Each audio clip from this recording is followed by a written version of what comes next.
Hello friends, welcome to or back to my channel. My name's Haley and today we are going to be doing all of the bookish things.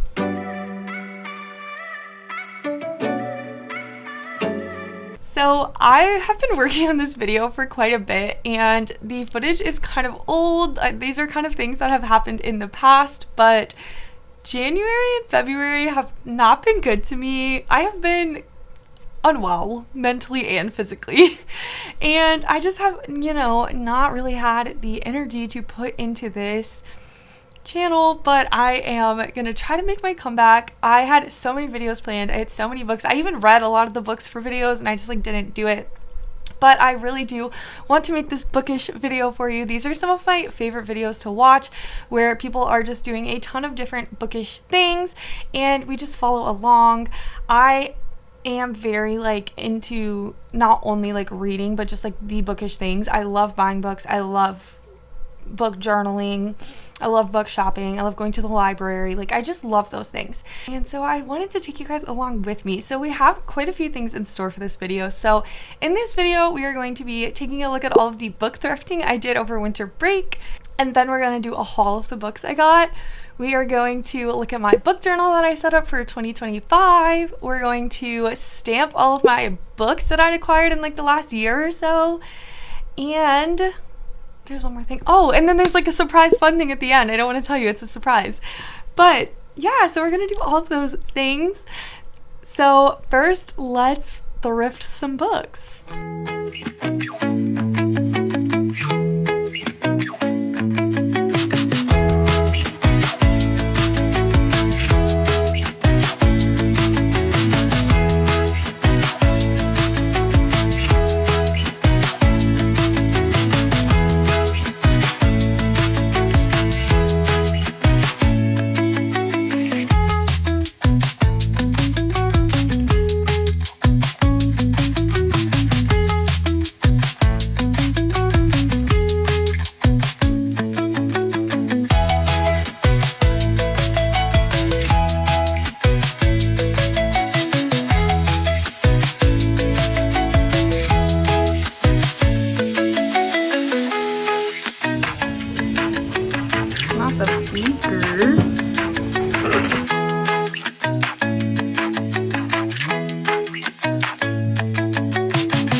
Okay, friends, so as you can see, I did a ton of book thrifting over winter break, and so I want to share all the books that I got with you. I got so many good books and for really good prices. So I'm going to share. So the first place I went, well, let me just explain really quick. I was not planning on book thrifting, but on Christmas Eve, I went out across town to get Bojangles, and then they were closed, and I was sad, and so then I was like, okay, well, I'm gonna go to this new Goodwill and see if they have any books. And because I've been seeing on Instagram people posting, and their Goodwills have like tons and tons of books. None of the Goodwills around me have that many books, but I went to this new Goodwill and I really hit it big. So this Goodwill trip cost me $14.80, and these are the books that I got. So the first book that I picked up was Everything I Know About Love by Dolly Alderton. I have not read anything by this author, but this I think is just like it's like a memoir, just some essays and stuff, I think. But yeah.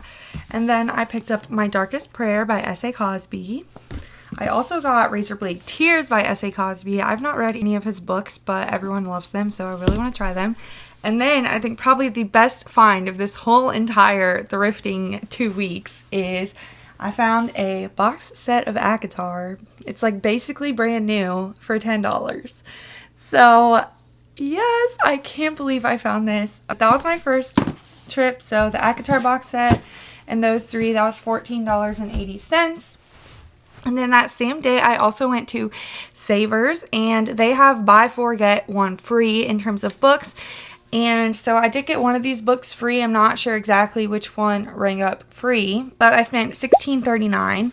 So I got the second book in the Land of Stories series, which is called The Enchantress Returns. I just read the first one recently and I liked it. This is really chunky, but the writing is very simple, so should be quick.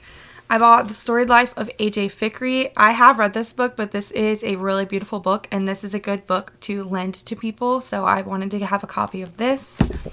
I got Like Other Girls, and I want to do something on my channel with sports-related books, so I got this football book.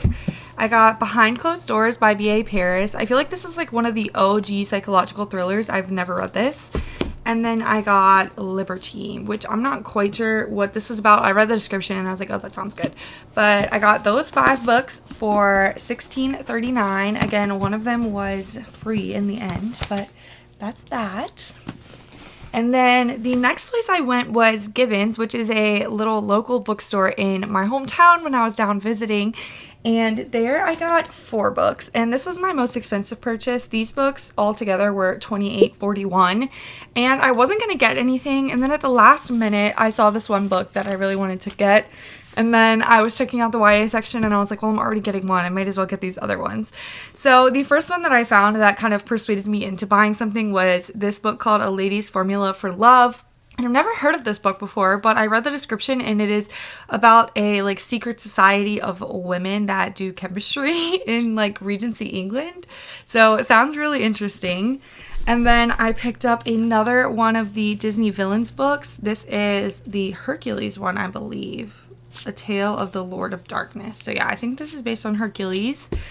And then I got Anna K. Away, the second book in the Anna K. series. I do have the first one already. And then I got this book called Distant Waves. And this is significant because this is so funny. I want to do a video in March reading books that I read in middle school that I loved and just like see if they're any good. And I remember reading this book in 7th grade for like a project, and I remember loving it, and I could not think of the name of this book for the longest time. And I was like searching, I was like, books about the Titanic, like middle grade fiction books about the Titanic, and I could not find them, but I just knew I loved it. And then I finally found it on like online, and I was like, okay, that has to be it. I kind of remembered the cover with like dark and like something light in the middle. I was like, that has to be it. And then I found this at the bookstore, and I was like, okay, well, I have to buy it. So that was my Givens haul. Again, that was $28.41, so not like the cheapest used books, but some of the other purchases kind of cancel it out. And then the next place that I got a book, which is kind of crazy, is I was at the dollar store. I was looking for something, and they had Something Wilder by Christina Lauren. And so I got this one for $132 with tax. So would you look at that? Then next, I also went to a different Goodwill, and I got The Night She Disappeared by Lisa Jewell, and this was $2.11. So another steal. At Goodwill, like all the books basically that I've seen, it's like $1 for paperbacks and $2 for hardbacks, which is kind of crazy, but also a steal, you know? And then the last two places that I went were back in where I live, and I went to Second and Charles and McKay, which are like my usual suspects. And at Second and Charles, I got, so this is annoying of me because I already have these books, but I wanted to get a full set of the original covers of the Percy Jackson books, and I wanted to get the King Chronicles in hardback, even though I already thrifted them all in paperback. I spent $21 at Second and Charles, and I got The Titan's Curse in the original cover, and then I got books 2 and 3 of the King Chronicles in hardback with the same set of covers, and that was $21.27. And then we went to McKay, and I was looking for a new book for the Sea of Monsters because I still needed that original cover and the Red Pyramid, and literally they were very picked over, but they somehow had both of the books that I wanted, so I got those. And then I found Business Casual. It was still $9.99, so $10, which is not really a good price for thrifting, but I do have the rest of the series, and it just like was like, okay, I'm just gonna round it out now. So those are all of the books that I thrifted over winter break, and I will put the total up here on the screen, but it was a very good price for the 28 books that I thrifted. I also, a few other books came into my possession. My boyfriend found this at his house, so we are adding this to the collection, and now we have the full set of the original covers. And I also am borrowing this book from my friend called Heart to Heart. This is another book that I read in middle school, and I literally remember crying in science class, so I'm going to use this for that same video. So those are all of the books that I acquired over winter break. So that is all of my book thrifting wrapped up. Now it is time to work on my 2024 book journal, and I did do a book journal in 2023, and a lot of the things that I did I liked, and so I'm going to be keeping those or keeping them somewhat similar and just kind of building off of that. I love the pages at the front that kind of track different things and just include a bunch of fun things. So there's about 30 to 40 pages at the front of my journal that are just like year-long spreads of things that I'm going to do, and then I will do monthly situations. The part that I could not keep up with last year was doing the little like mini individual book reviews. And so this year I gave myself more space to write book reviews that I don't like writing. So I don't know how that all plays out. I got really behind on my January ones, and I like just have been working on them this past week in February, but it's okay. So here is the flip through of my 2024 book, not 2024. So here's the flip through of my 2025 book journal.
So I wanted to hop on and voice over this part and kind of just explain what my journal is and how it's set up. We have our table of contents and our title page, and then the first page that I have is kind of my rating system and my 2025 reading goals. Then next I have my Goodreads goal, and I track that by ebook, audio, physical, and then on the right I have days I finished a book, and I'm going to be tracking this by genre this time rather than rating, which is what I did last year. Next, we have my books by genre bookshelf, and I'm going to fill this out as I go, and each genre has its own color, and I just draw a book in that color and add the title in as I go through my books. Then I have my yearly stats page where I just compile these stats for all of the months, and then I can compare at the end of the year. And the next page is going to be my book bracket. I have not gotten around to designing this, but I will get there eventually. Then next I have my book of the month page where I track what books I order and also the challenge for book of the month. And here is the big physical TBR page. I am going to color in these by month that I read them in. This was a huge hassle to make, but I'm glad I did it. I also have an ebook TBR spread and then a books purchased spread, again coloring these in by month. Then the next I have my ARCs page, and I made this a Dutch door, so it has 3 separate pages for all the months, and I'm just going to fill in the books as I get them, and I'm going to put the little star rating. And I also set up a page like this for 2026 ARCs that I will start to get near the end of this year. And then next is my series tracker. We got another little Dutch door going on. I put in all the books in the series and then color them in once I'm done reading them, and I've already added quite a few more since I set this page up originally.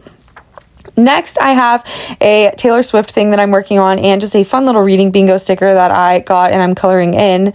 Next, I have my 15 that I want to read in 25. 25 seemed like too many to me, so I just went for 15. And then I have the alphabet challenge, but I'm doing author last name rather than book title this year because I just wanted to. Next, I have books set in New York City and a DNF graveyard. I love reading books set in New York City, so I love having this page. And then I have my winter, spring, summer, and fall reading challenges from Beyond the Bookends. I love doing these challenges on Instagram, and I like tracking them in my journal.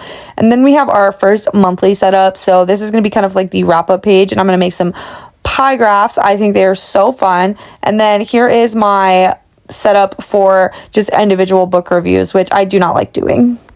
Okay, so with that out of the way, now we are going to be stamping my books. And so I have had this book stamp for quite a while, and it is really cute. I can put a little picture in here of what it looks like. My best friend Anna got it for me.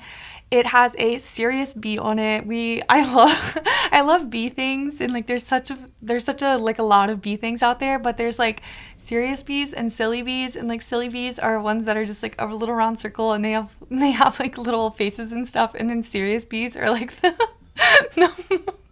more like correct drawings. It sounds so stupid, but it has a serious bee, and I just love this. And so I used to stamp my books quite frequently. Like I would stamp them as I brought them in. But I definitely hauled a lot of books in 2024. I would definitely say like over 100 books, and I did not stamp them. And so I went through my shelves and I went through all my new books, and I was just stamping them all and then kind of putting them back where they belong. So here's that.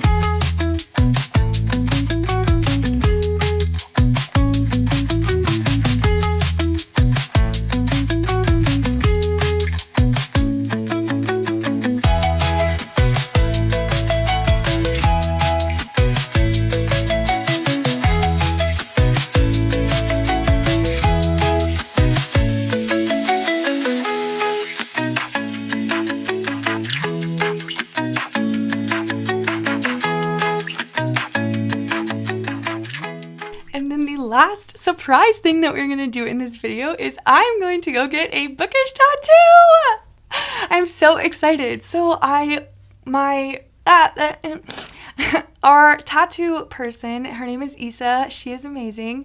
She had like a last minute opening, and she texted my boyfriend and was like, hey, like, do you want to come get a tattoo?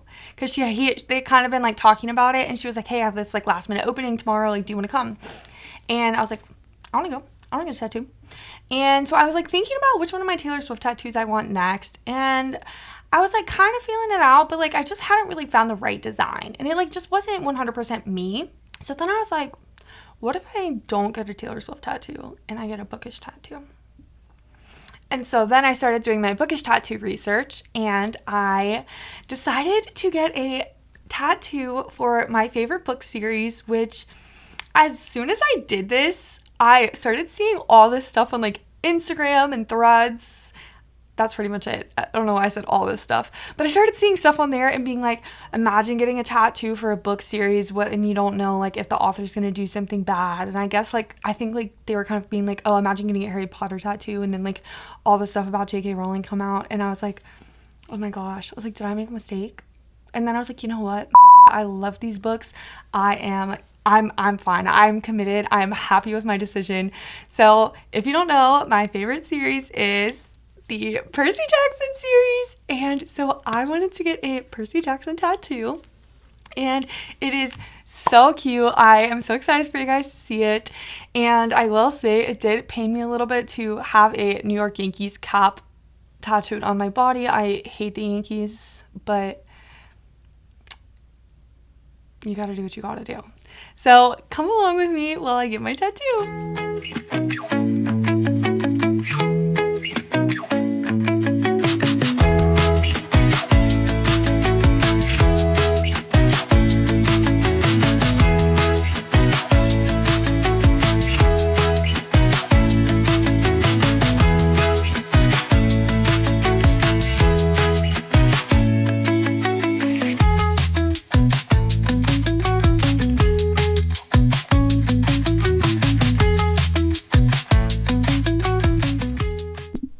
So here's my tattoo, all nice and healed up. It is so adorable. I love how the book, just pages kind of turn into waves. Then we have the trident and the bubbles. I really love it, and I think she did a great job. So that is all I have for you guys today. Thank you so much for watching. Thank you so much for being here. Hopefully I will be able to be more consistent with my content going forward, and I just really appreciate you watching. If you haven't already, I would love it if you would subscribe and stick around for new videos coming out. And just again, thank you so much for being here, and I'll see you in the next one. Bye. Love you.